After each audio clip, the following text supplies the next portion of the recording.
Ya udah, oke, tambahin lagi ya, nanti dimasukin lagi ya. Nah, ini Bu.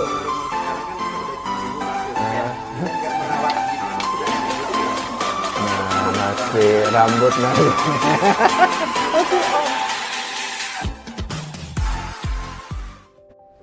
Hai calon pemimpin masa depan, selamat datang di podcast SAI Indonesia. Dalam episode kali ini, saya bersama Ibu Kathy, pemilik salon Christopher dan Christur. Apa kabar Ibu? Selamat pagi Pak. Selamat pagi, terima kasih Ibu bisa hadir di sini. Gimana perjalanan dari Depok ya Bu ya? Iya. Ke Wahid-Hasim, rumahnya macet jauh. ya Bu? Macet nggak Bu? Enggak sih. Enggak ya? Iya, karena udah tadi jam 9 dari sana. Lumayan sih 2 Nggak jam ya. melewati genap ganjil ya Bu ya? Seharusnya kena ya. Oke. Makanya tadi saya bingung, aduh pakai mobil apa nih gitu Ibu. Iya. Ya oke. Bu, sekali lagi terima kasih. Terima kasih, Pak. Saya atau dari podcast SAI mengundang Ibu karena Ibu memiliki banyak pengalaman, segudang pengalaman prestasi yang sudah Ibu torehkan. Jadi tujuan kita mengundang Ibu dengan pengalaman Ibu yang begitu banyak, segudang prestasi yang Ibu torehkan, kita ingin Ibu juga memberikan sedikit sharing kepada anak-anak muda nih Bu. Kira-kira apa yang Ibu bisa berikan kepada mereka sehingga mereka juga bisa memberikan warna tersendiri ya buat mereka, agar mereka juga bisa semakin lama semakin juga bisa eksis di dalam persaingan yang begitu ketatnya sekarang. Nah Bu, yang pertama saya ingin mengetahui kenapa sih Ibu bisa tiba-tiba senang dengan dunia kecantikan, dunia rambut, sehingga Ibu juga sampai memiliki salon Christopher. Awal mula saya punya ilmu datangnya dari sini loh nih. Oh, Ibu pernah belajar juga ya di... Saya belajarnya di tempat Sariayu. Ya, saya belajar benar-benar yang dari nol sampai ya profesional lah waktu itu. Dan saya belajarin banyak sih dari ibaratnya ujung kaki sampai ujung kepala gitu. Lalu kalau tadi ditanya kenapa saya tertarik, sebetulnya enggak Pak. Oh, malah nggak tertarik ya Bu ya? Awal mulanya malah enggak, saya nggak tertarik di situ. Tapi awal mulanya karena saya juga suka salon sih dulu. Lalu saya pekerjaannya justru bukan di bidang kecantikan. Saya kerjanya justru pada waktu itu saya keluar masuk hutan. Wow. Saya dulu di perkayuan Pak. Perkayuan gitu. Justru ya? Ya, tapi dengan jalannya waktu akhirnya ya karena teman-teman salon saya langganan itu suka gitu ya, dan akhirnya yuk Bu, kita buka sendiri yuk gitu. Biasalah mereka kan gitu. Dan akhirnya kita buka, dan ya karena saya nggak pengalaman ya nggak ngerti gitu, dan akhirnya ya ada kebohongan di sini gitu. Dan akhirnya saya mulailah itu benar-benar yang saya belajar sendiri. Saya benar-benar yang saya saya pelajarin dan saya gelutin, dan akhirnya saya lulus mendapatkan prestasi dari sini itu juara 1 umum. Waktu itu untuk Indonesia. Iya, dan dalam satu semalam saya harus ikut ASEAN gitu kan untuk lomba itu. Tapi kayaknya saya dalam satu malam nggak mungkin ya gitu. Dan akhirnya pada waktu itu saya lulus bukan langsung saya buka, tapi saya bekerja dulu, dan kebetulan juri saya yaitu yang merekrut saya gitu, Pak Joni Andrean. Dan akhirnya saya mulai dari situ, dan saya akhirnya ya sudah, saya 7 tahunan ya kerja sama beliau. Akhirnya saya pikir ya sudahlah, cukup lah gitu, dan akhirnya saya mengundurkan diri dan saya buka ngerintis sendiri itu. Dan pada waktu saya ngerintis pun masih bingung, saya mau bagaimana ya, tapi dengan jalan waktu dan pengalaman yang saya punyai ya akhirnya terjadilah sekarang ini menjadi Christopher Salon. Christopher Salon. Iya. Nah, jadi cikal bakalnya tahun berapa Bu? Ya, tahun berapa tuh Ibu dirikan? Saya waktu itu justru krisis ya seperti sekarang ini. Jadi krisis waktu itu krisis 98 ya. Oke. Iya, dan 1 tahun itu ya mungkin juga saya termasuk salah satu yang dibilang krisis ke hoki gitu. Tapi waktu itu saya jual dolar kan melejit nih kayak sekarang nih gitu. Jadi dari modal jual dolar itu dan akhirnya saya buka pertama itu di ITC Mangga 2 gitu, dan ya berkembang ya sampai sekarang lah gitu. Sekarang udah berapa salon, Bu? Sebetulnya sebelum pandemi sih sekitar 80-an ya. Tapi setelah pandemi ini kan akhirnya pada tutup buka. Ya sekarang itu masih sekitar 50-an ya. 50 ya. Iya. Karena memang banyak sekali yang kira-kira yang menyusahkan lah. Hanya saya tutup juga sih. Gitu. Jadi Ibu belajar di sekolah kecantikan, tapi Ibu masuk ke perhutanan dulu atau gimana, Bu? Enggak, jadi memang kerjaan saya dulu itu sebelum saya buka sendiri, itu memang saya kerja di kantor kayu gitu kan, di kantor kayu ya. Dan akhirnya saya pikir ya sudahlah. Dan setiap saya keluar dari hutan ya saya ke salon apa segala macam gitu. Oke, Dan jadi mulai di sana jadi senang ya, Bu ya, dengan dunia kecantikan ya, Bu ya. Mulai dari salon. Nah, oke, Bu, kemarin tahun 2020-2021 kita mengalami pandemi ya, Bu ya. Dan banyak salon Ibu juga ada di mall, ya istilah mall-mall yang memang saat itu juga banyak tutup ya, Bu. Bagaimana Ibu mengatasi salon-salon Ibu yang harus ya dengan keadaan pandemi ini harus tutup? Gitu ya.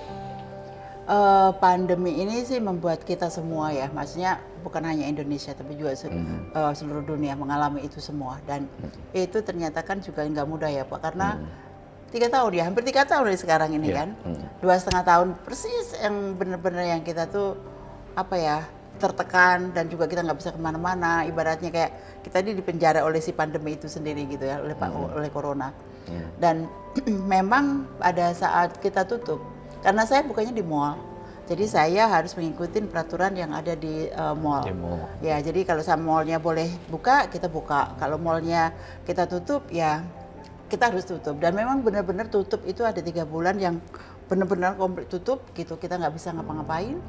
Dan ya selama tutup saya selalu mengatakan kepada karyawan, karena ya juga nggak bisa ngapa-ngapain ya. Ada yang keluar, ada yang nanti masuk lagi, ada yang dia mau tetap udahlah sama ibu aja gitu, suka duka gitu. Tapi selama pandemi itu sih saya akhirnya punya waktu untuk saya bebenah di dalam. Jadi kalau pada waktu itu ya memang sih saya bebenah di manajemennya, saya benah di yang tadinya file-file nggak pernah dibuka ya akhirnya dibuka gitu kan, dan akhirnya kita beresin. Lalu setelah udah mulai buka lagi, mall-mall itu udah diizinkan buka tapi masih ada jarak ya gitu.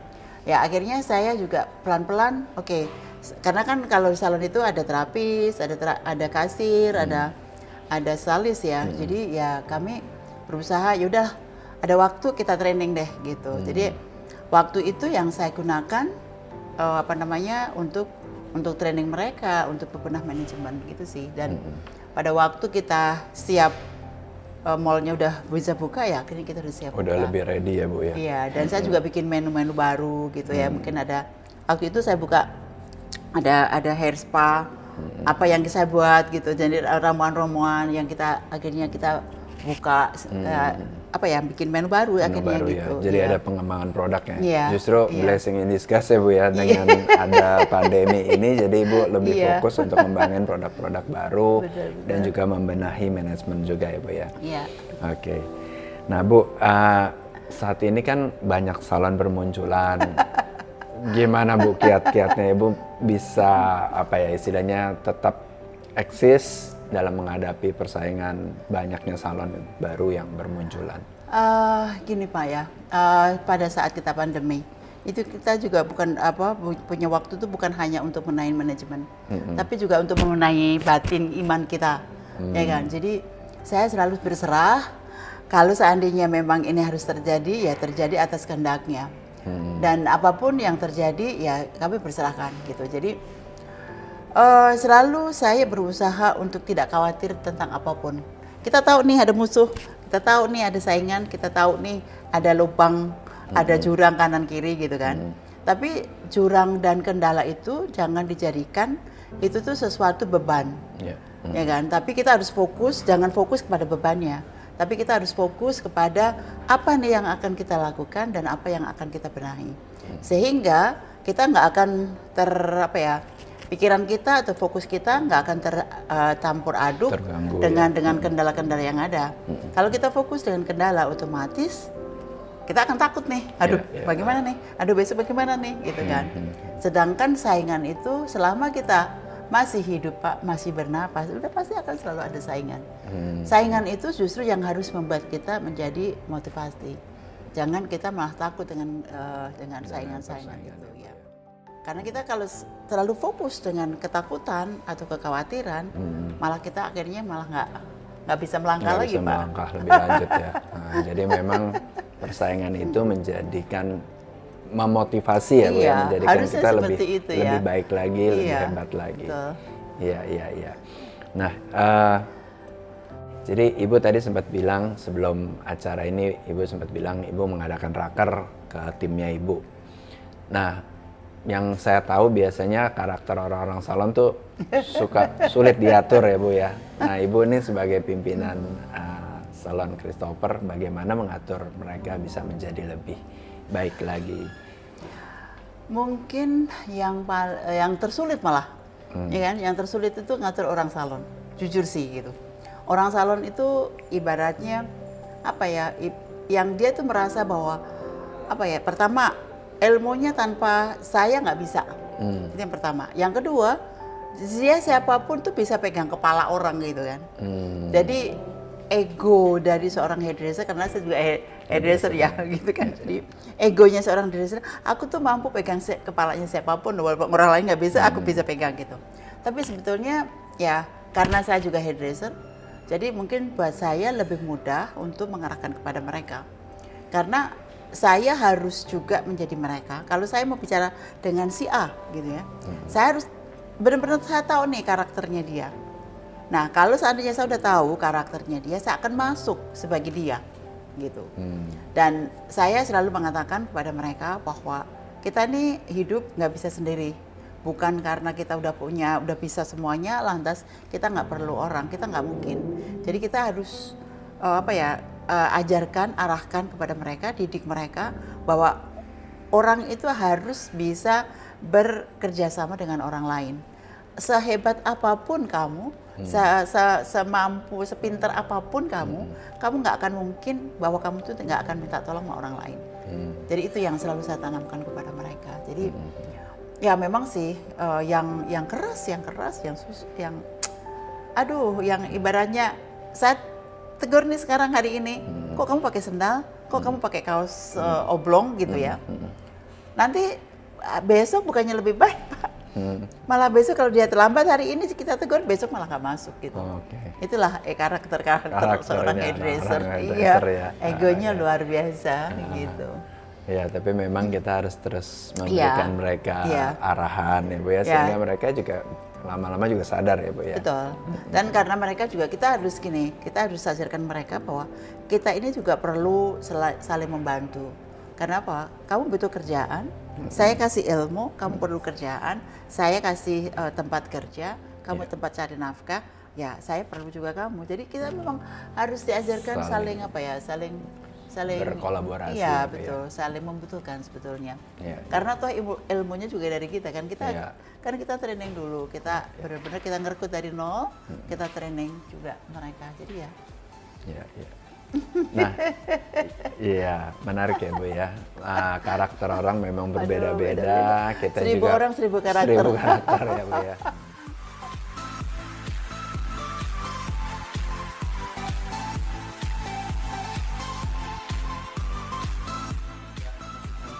Nah, ya udah, oke, tambahin lagi ya, nanti dimasukin lagi ya. Nah, ini Bu. Umur sekarang kan udah ibu-ibu, maaf ya. yang merawat diri itu, sedangkan ibu tuh kayak masih Nah, masih rambut masih masih on. Nah, ya udah nih, tunggu ya, saya jawab dulu atau langsung? Oke. Ini sudah. Oke, ini Ibu. Nih. Tapi saya juga ngomong, saya juga mau deh nih. Hah? Mau udah difoto? Ayo fotoin, bantuin. Fotoin Mau hati-hati. bikin Ya. foto, mau bikin video, terserah. Nah, terserah deh. Kamu lebih tahu dan terserah saya. Ini, ya. Udah ya, saya itu mulai ya. Ya, Bu Kety. Kalau ngelihat Ibu kan masih tetap cantik, lebih tetap rambutnya juga still wow gitu ya Bu ya. Masih wow. Pinky gitu ya. Pinky ya. Apa sih Bu yang rahasia Ibu bisa Aduh, begini? saya masih cantik ya. Saya itu udah umurnya udah di atas, udah kepala 6 loh. Nah, justru ini Iya, Bu kepala 6 tapi 63 masih nih saya. seperti ini. Ya sebetulnya gini Pak, dalam kehidupan itu kan kita kan apa ya, suka duka itu kan selalu akan ngikutin gitu kan, setiap detik, setiap menit, setiap jam gitu. Kita yang tadi saya bilang bahwa kita ini jangan selalu berpatokan atau hanya terfokus dengan kendala. Jadi kendala hari ini kalau bisa selesaikan hari ini kita selesaikan, nggak bisa ya kalau nggak bisa hari ini selesai ya besok lagi gitu. Tapi iman sih ya kan, kita harus fokus kepada satu, yaitu adalah Allah gitu kan yang memberi hidup kita.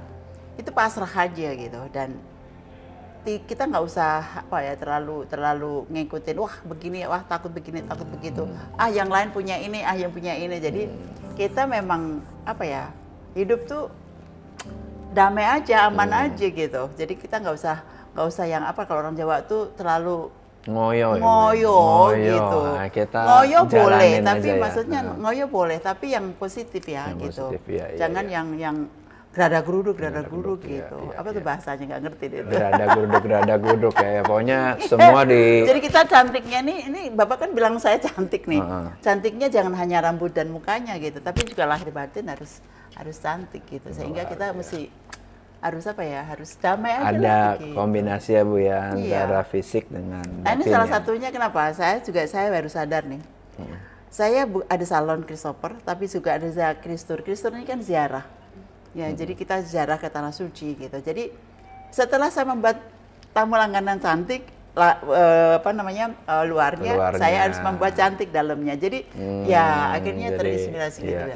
Iya, Harus kombinasi ya Bu ya. cantik itu harus luar dalam gitu. Dalam. Saya kira sih gitu. Gitu ya. Cantik luar dalam. Cantik luar dalam. Satu lagi Bu.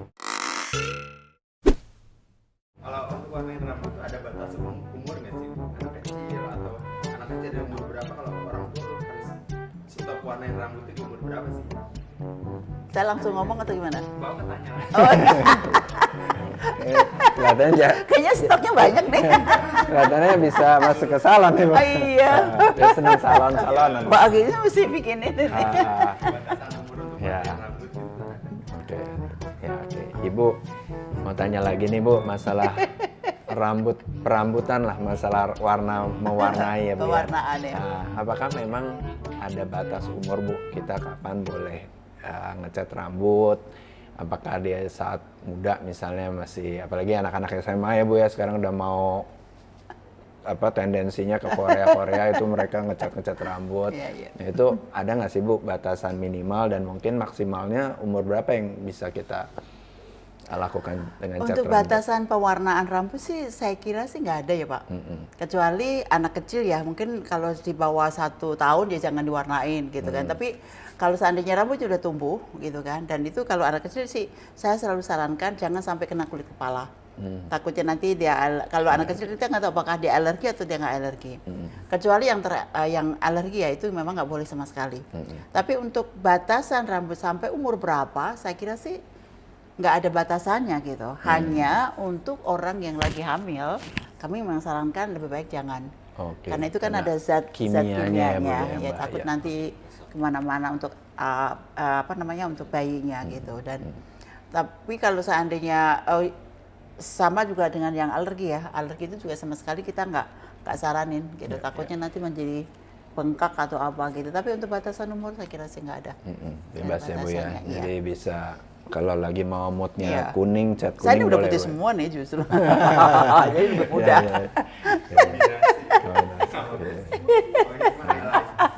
Coba Iya. coba kameramennya dibuka topinya tuh Bu. Ini rambut model apa tuh? Wah, tuh Bu. Wah ini mesti di smoothing ya, mesti di smoothing body. loh. Coba ke sini. Nah, coba. David. Iya deket aja Sini, Gajah Mada tuh. Coba sini kameramennya nih. Nah, nih. Pakai dulu. Coba sini. Nah Bu, nih contoh Bu. Nih Bu, coba dibuka Bu. Ini rambutnya harus diapain nih Bu? Kelihatannya udah kayak hutan gini Bu. Kayak brokoli Bu katanya Bu. Iya. Oh. Itu sebetulnya ini sih keritingnya nggak terlalu keriting ya, karena ada yang keriting keribuk tuh, ya kan? Ada keriting keribuk, tapi ini keritingnya masih sebetulnya bagus nih. Justru. Jadi kalau saya bilang ini dirapiin, lalu dibikin highlight gitu, keren. Boleh digambar. Iya. Bahaya banget Mas. Iya. Terima kasih. Iya, Smoothing aja pengen ya di smoothing langsung di highlight. Gak ada endorse Bu smoothing. Kenapa? Gak ada endorse smoothing. Gak ada itu smoothing.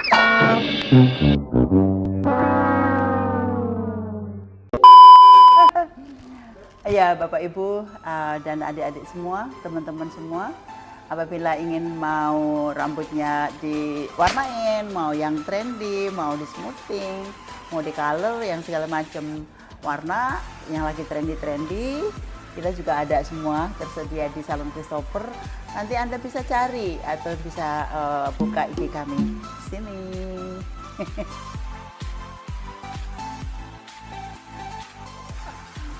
Nah Ibu, yang saya tahu juga Ibu kan selain salon ada bisnis juga travel ya Bu ya, tour. Gimana tuh Bu? Maksudnya kan beda nih antara salon dan tour kan Iya. beda jauh. Sebetulnya juga dua-duanya sebetulnya dari awal aku nggak menginginkan gitu, karena aku memang bukan bidangnya.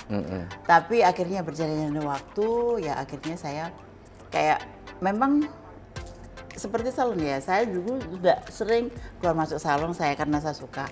Tentang travel ini juga saya sering jalan-jalan, saya juga jalan-jalan gitu. Tapi entah bagaimana suatu saat setelah saya sedikit ada berkat dan bantu gereja, dan akhirnya saya diajak untuk ayo ziarah gitu. Padahal dari dulu tuh saya dari lepas SMA ya, saya kan memang sudah tinggalnya tuh udah di luar gitu. Jadi pada waktu saya tinggal di luar negeri malah saya nggak pernah ziarah. Jadi saya jalan ngikutin si Chris ini kan, gitu-gitu suami. Tapi setelah itu baru saya sadar itu. Setelah saya kembali ke Jakarta, baru saya, oh ada ziarah ya gitu. Dan akhirnya disitulah pertama kali saya ziarah. Dan akhirnya ya kenal teman-teman. Dan akhirnya saya beberapa kali pergi gitu. Yuk kita coba deh buka deh gitu.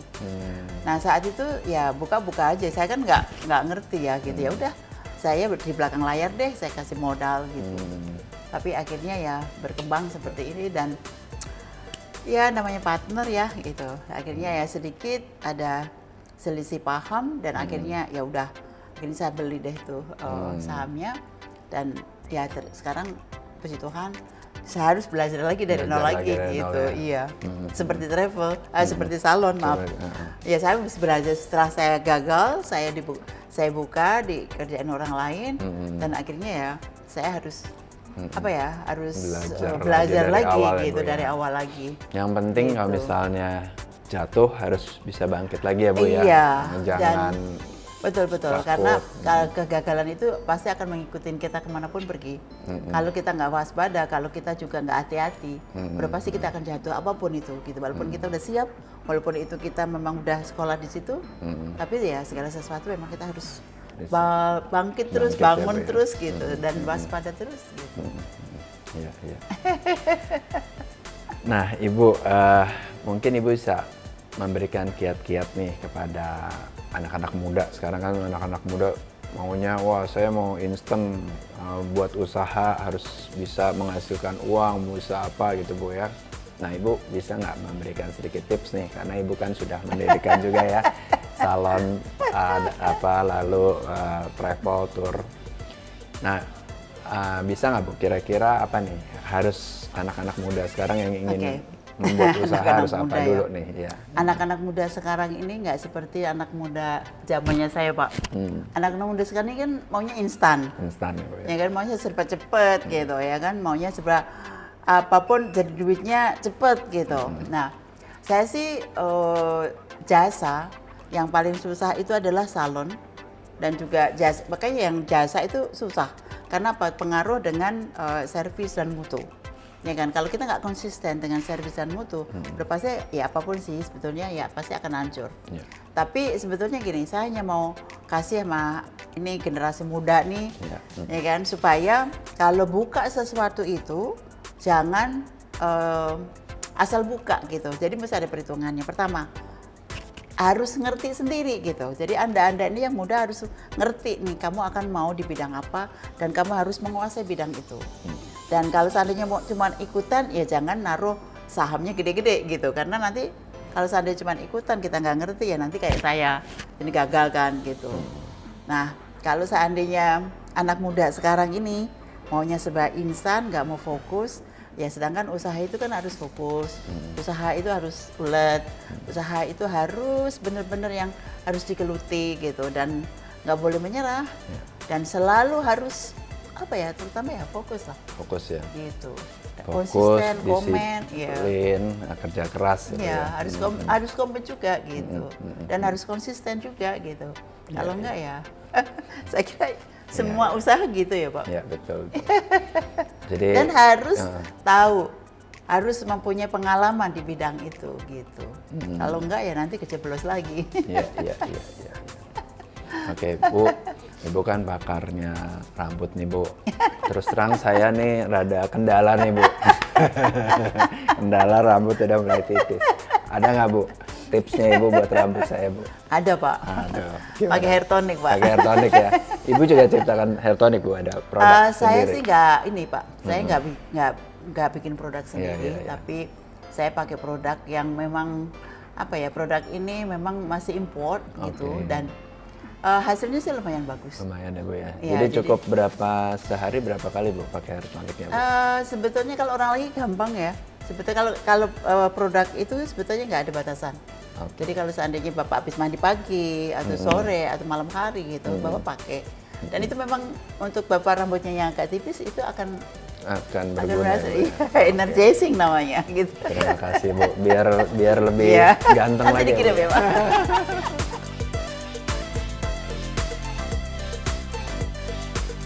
Terima kasih atas waktunya Ibu. Senang sekali bisa mengundang Ibu di sini lah ya.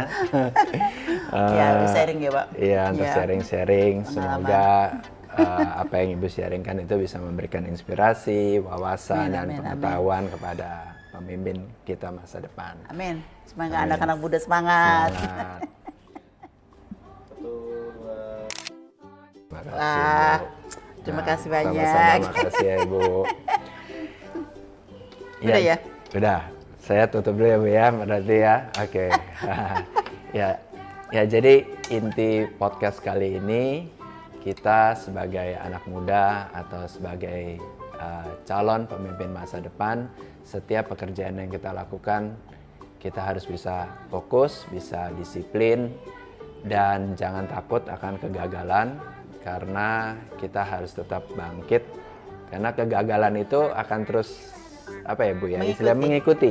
Ya kalau kita gagal ya kita jangan langsung menyerah, tetapi kita harus tetap bangkit dan terus berjuang dan bekerja keras. Ya, dan saya juga ucapkan untuk teman-teman terima kasih juga yang selalu sudah setia menyaksikan podcast SAI Indonesia dan selalu mendukung podcast ini. Sampai jumpa di podcast selanjutnya. Salam calon pemimpin.